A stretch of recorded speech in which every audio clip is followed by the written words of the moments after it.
নমস্কাৰ, মোৰ নাম শ্ৰী দিশা বেজ বৰুৱা।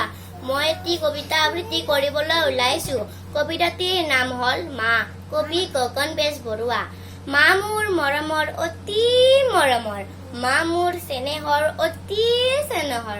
সৰুৰ পৰা মা তুমি তুলিলা মোক ডাঙৰ কৰি, দুখ কষ্টৰ মাজেৰে কৰিলা মোক ডাঙৰ আজি।